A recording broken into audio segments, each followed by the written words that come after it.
Jenna Official Jenna.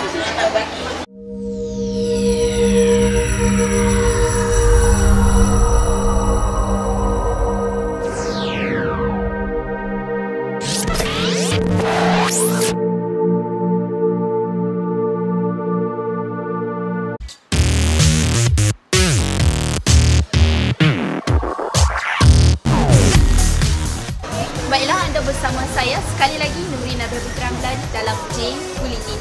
Baiklah, apa yang anda saksikan sekarang ini, Sekolah Menengah Sultan Abdul Halim sedang mengadakan Hari Co-Curriculum 2017. Seperti kita sedia maklum, Hari Co-Curriculum ini sememangnya merupakan satu acara tahunan di mana ia merupakan satu platform untuk para guru dan warga Sasa mencungkit bakat para pelajar dalam apa jua bidang Co-Curriculum.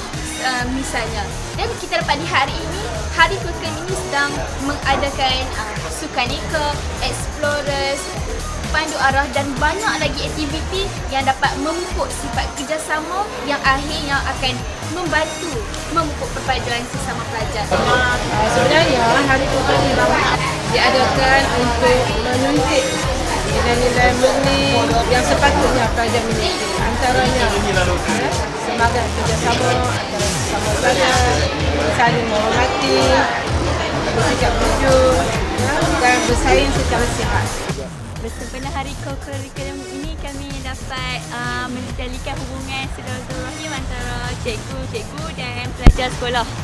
Harapan kami semoga majlis Co-Curriculum ini menjadi satu majlis tahunan dalam sekolah ni dan dijalankan setiap tahun. Semoga Hari Co-Curriculum pada hari ini akan dapat dijalankan pada masa yang akan datang supaya bakat pelajar Samsah dapat dijungkit. Sekian sahaja daripada saya, J Bulletin. Jenna Official Jenna.